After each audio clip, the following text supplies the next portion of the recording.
everybody. Thanks for joining again. It was great to see all the nice responses we got on the video that I did on the nudo vaquero, the cowboy knot. I know that everybody's been waiting for a lot of this kind of information in English, and this is why I'm doing this. I know and love Doma Vaquera, and I'd like to share that with everybody. And there's so little information out there in English, so I'll be getting that to you. You can see me as the portal to Doma Vaquera. As I said last time, at the end of my video, I will be going to Spain again soon, so I'll be doing a lot from there, much more on riding and traditions, etc. And I'll keep doing this every week, so keep following me on this channel on Centauro, and we'll have lots more coming. So after last week, I thought, what could I do this week while I'm not in Spain yet and don't, have this amazing facility to show you and beautiful weather. It's actually nighttime right now. So I thought, what could I talk about that would be super useful? I always, when I teach lessons, I always like to do or talk about what makes the most difference. And one of the things I've noticed when I see people riding Doma Vaquera is that the tack isn't quite right. And I think that's because the information isn't there. So I'd like to provide some basic information today with you. So I want to talk about the bridle. We'll see how far we get. And then, of course, I'll be talking about the saddle as well at some point. And there's some important things to say there. Not totally necessary to have a Doma Vaquera saddle. Of course, that's quite an expensive investment. But a bridle, not so much. And it's actually, I would say, probably more important than the saddle, especially to get started. And especially if you're an aspiring Doma Vaquera rider, you want to make sure that you have the right tack. So this is going to make the biggest difference for you in terms of how you train your horse, what you do, and how far you get. Because, of course, Doma Vaquera is a form of equitation that requires riding with one hand. So you have to have the right bit to be able to do that. Most of you know Doma Vaquera is ridden with a curb bit.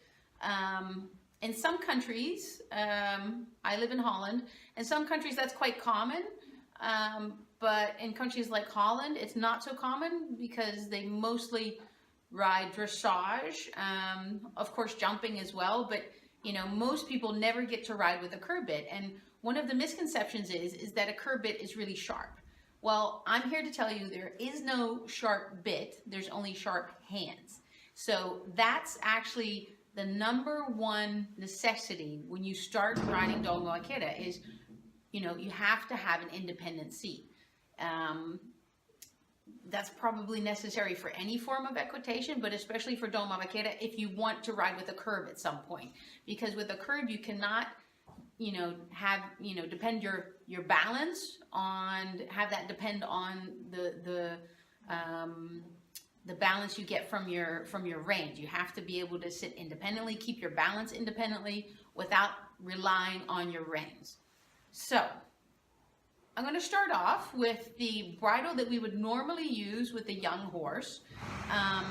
And I'm going to explain a little bit also about the serreta. So I have here a bridle. I put it back together. I haven't ridden with it for a long time. And I'm ashamed to say that somebody, that would be Isolda, at some point chewed on our mosquito here. So yeah, so it doesn't look that great anymore, but it is what it is. We can still explain how the bridle works. So when you start off a young horse, you actually use a serreta, if you were in Spain and if you were familiar with the serreta. And the serreta is that metal noseband that you see a lot. It's also used as a cavesson, but in riding they also use it as well, and they use it with 2 rings. As a cavesson, of course, you have 1 ring. You can have 3 rings, so you can use the side reins, of course, but for riding we only have the 2, so you have 4 reins in total. So there's a couple of interesting things to explain about the serreta. In Spain, a lot of you might have seen horses with scars, etc. Now I have one here that I've taped, but when you buy them, generally they're made out of metal, and they have the, I would say the middle ridges, so it's bare metal on the nose. Now, that's not necessarily a nice thing, but the principle behind it, why the Spanish actually do that, is really beautiful. So the reason is they like or want to spare the mouth. And that's very important. I know that where I come from, I was born in the U.S. and, when we rode, my father and mother, we trained and raced trotters, and we always made sure that they had a nice mouth, very soft and light and sensitive. And that's how the Spanish would like to keep their horse's mouth as well. So when they start off their young horses, they use a serreta. And the serreta is there actually because horses, when they're young, they make unexpected movements, they act a little bit crazy. And what you don't want to do is, pull on the mouth, yank on the mouth, and do anything that would make the mouth less sensitive. So you have a serreta. And that also is a handy tool to teach them how to turn, how to, move their head based on light aids given by the reins. So you would start off with a snaffle. I have a curb in this one already. But normally you wouldn't start with the finished curb, the advanced curb. You would start with something, first of all, just a regular snaffle, just to get the horse used to having metal in its mouth and some kind of a bit with the serreta, but not very long. And then at a certain point you would switch to a curb. And normally you would switch probably to something more like a pelham.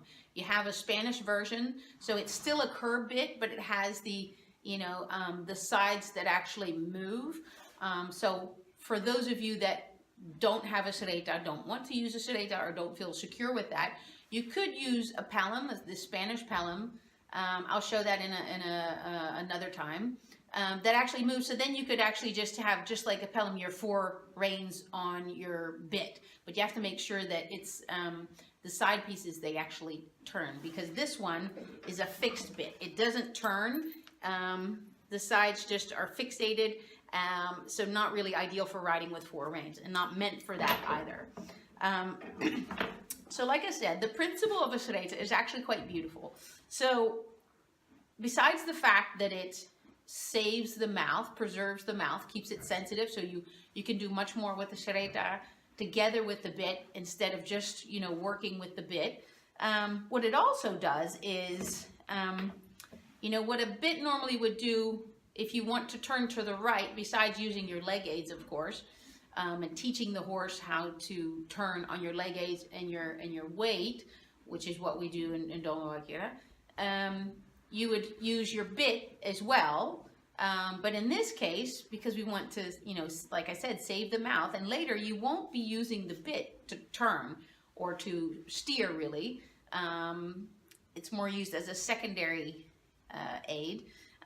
But with a serreta, the effect that it has, so if I have these 2 rings, and because this piece is metal behind there, this piece in the noseband is actually metal, if you can see that, so it's fixated. So if I pull on this rein, because this is made of one piece, it actually kind of pushes on this side.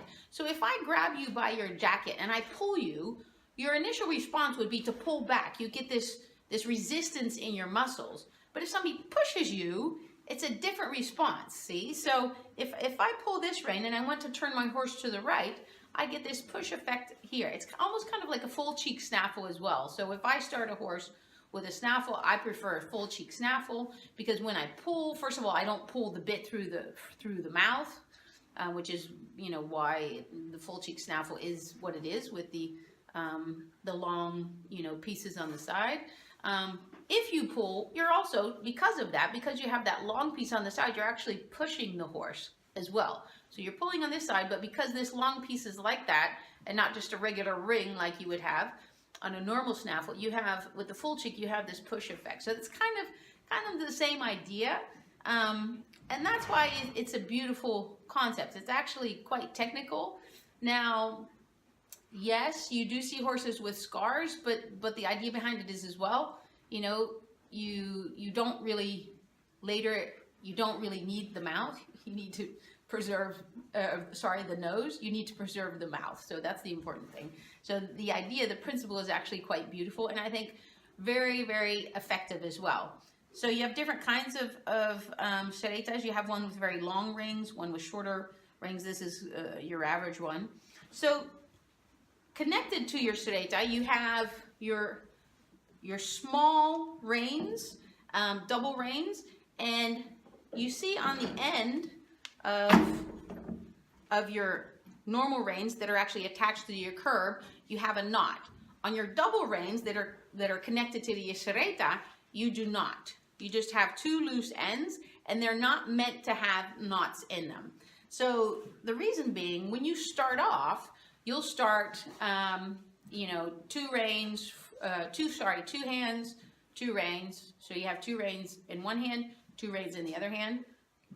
At a certain point, when your horse is better at doing, reacting to your leg aids and to your weight aids, you'll take 3 in one. So you have your main set of reins that's connected to your curb, and your third rein, which is connected to your serreta, and you'll have just one rein in your other hand. We always ride with the left rein, no choice there. So you'll have 3 and then 1, and at a certain point, when your horse is really close to being ready for 2 reins and 1 hand, you could take all 4 in one, or what you can do even during a training session is you take your reins and you tie them around the neck, like this. You just tie them around. So then basically you're not using them, but if you would need them at some point again during your training session, you could always just, take them loose and grab them again. So you always have these sets of rein loose. So only have one knot in your rein, and that's the rein that's connected to your curb bit. So like I said, there's different stages within the training, different levels. Every horse is different, of course. So, some horses you'll be a little bit faster, they'll be quicker to your leg aids.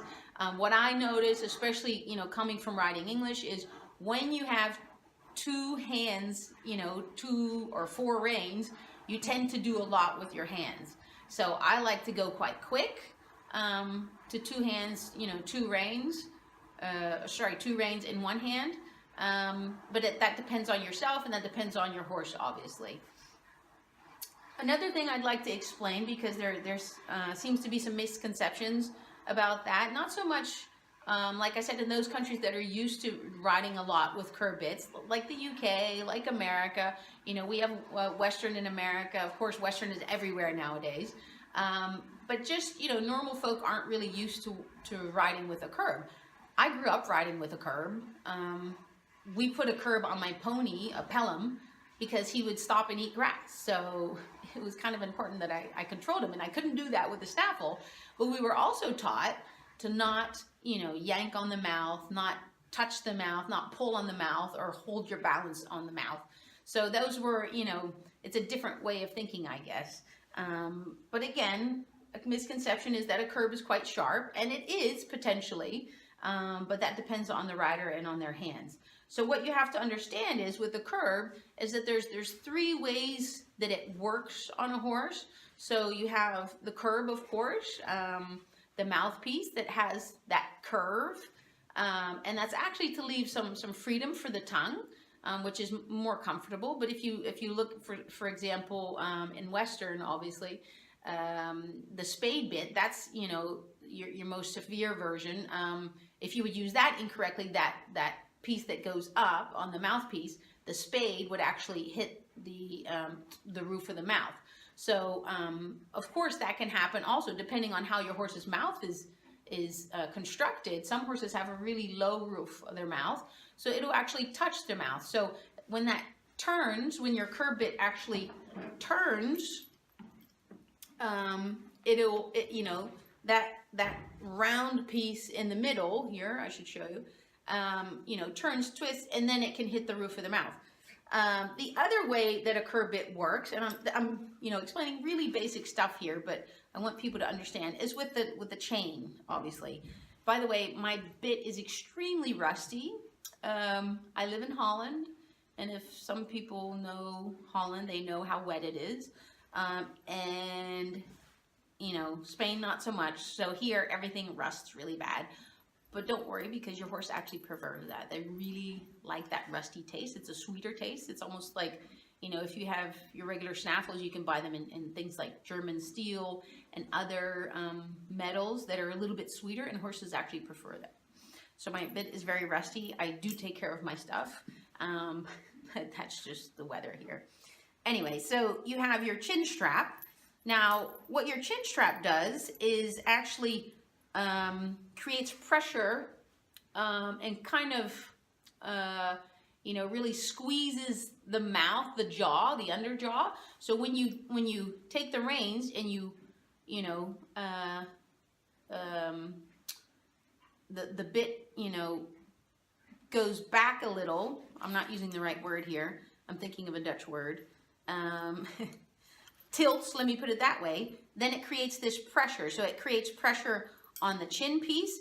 It tilts the mouthpiece, where I said where you could potentially have, depending on how big that curve is in your mouthpiece, in the bit, in the curve, creates, you know, contact with the roof of the mouth. But what it also does is what you see here is it tilts and it creates this pull on the side pieces here, and it creates this pressure behind the pole. So you have pressure behind the pole, you have pressure on your on the underjaw of the horse, and you have potentially, you know, some touching against the roof of the mouth. So that's why a curb is quite severe, if you will.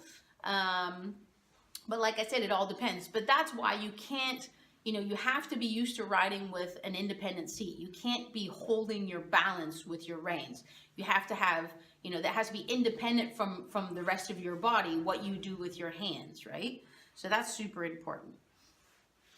So I'm going to switch this a minute and then turn it into an advanced bridle and show you how that works. So here we have the advanced, what they would call Doma, the advanced version. So basically it's just the same bridle with the Doma Vaquera here, sorry, and only one set of reins. So this is the bridle you would use to ride with only one hand.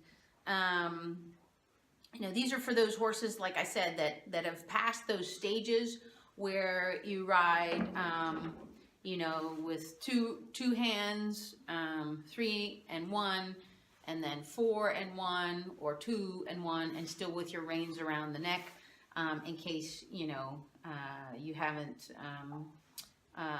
mastered it yet, or your horse doesn't quite understand your leg aids yet. And your weight aids. One thing I'd like to point out, and this is another thing I see a lot of people do, is two things actually. One, that's the chin chain, how tight or loose that should be.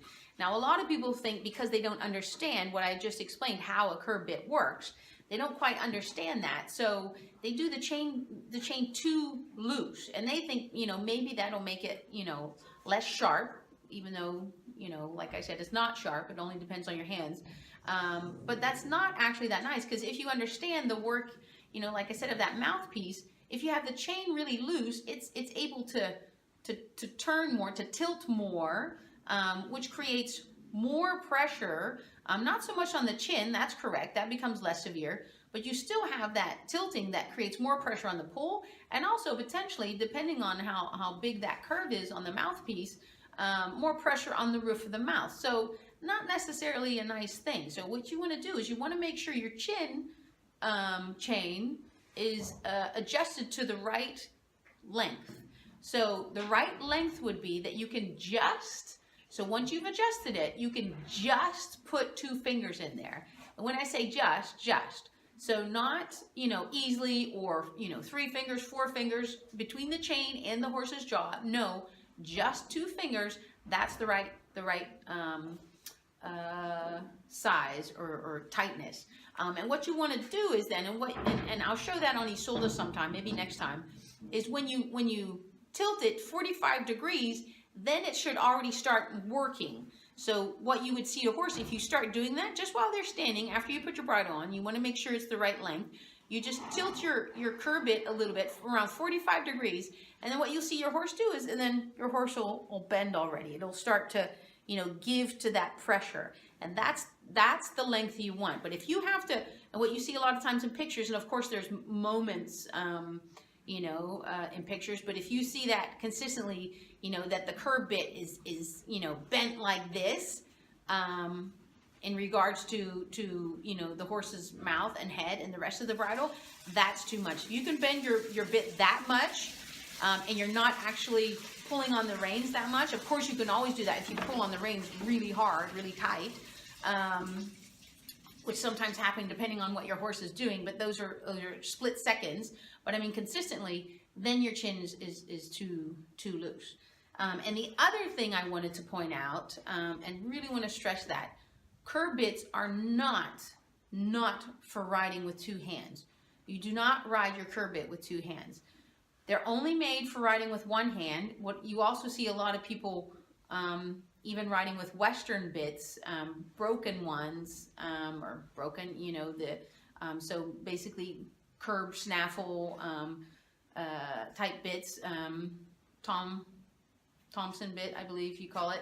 Pretty much, basically, if it's broken and it's a curb, in the sense that it has the chin and the shanks, you basically have the most severe bit that you can have. And in Western, that's only meant for riding with the weight of the reins.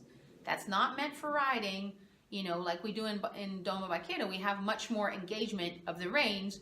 That is not meant for that. So also, you know, riding with two hands with a curb is not done. If you need to ride with two hands because of your balance or because of the level of your horse, then you should not be riding with a curb. If you do want to ride with a curb, then you should be riding with 4 reins. So like I said, like with a pelham, you have 2 reins on the mouthpiece and you have 2 reins on the shank. Or you ride, like I said before, with a serreta with 4 reins. That's the only time that you can ride with 2 hands and a curb. Because what you tend to do is take too much pressure, you do too much with your hands, and that's when a curb is a severe bit. So I really want to stress that. So that was just an introductory into Doma Vaquera Tack. I'm already talking way too long, so I think next week we'll talk about the saddle. I'll explain how the saddle works and how you sit on a saddle, a vaquera saddle, because I also see people, you know, if you come from English, you're really used to sitting on it as an English saddle. Even, you know, sitting on a Western saddle is really quite different. So there's lots to tell about how to sit on a Doma Vaquera saddle, what the correct, you know, length of your stirrups is, what your position should be, etc. So I'll talk about that next week. Stay tuned. Like I said, I'll be doing this every week now. So we'll be talking about Doma Vaquera in English, getting you all the information you need that never could get before because it's always been in Spanish, and maybe your Spanish is not so great. So, you know, I hope to be able to help you guys get started with Doma Vaquera because it's an amazing discipline. It's really amazing. It has the elegance of dressage and it has the vigor of Western. There's nothing else like it. So I really want to get people as passionate as I am about Doma Vaquera. So stay tuned, and we'll bring you more next week. We'll talk about the saddle. Let me know in the comments. Please like this video, and also let me know in the comments, is there something else you'd like to know about Doma Vaquera? You know, things that you have been searching for but didn't know how to get, or like I said, you didn't have the information in English. So let me know in the comments below, and I'll be getting that to you as soon as I can, and you know, I'll do whichever requests, and there'll be lots more about riding and actual videos of riding very, very soon as well, especially when I go to Spain. So more to come. Thank you very much, and see you next week.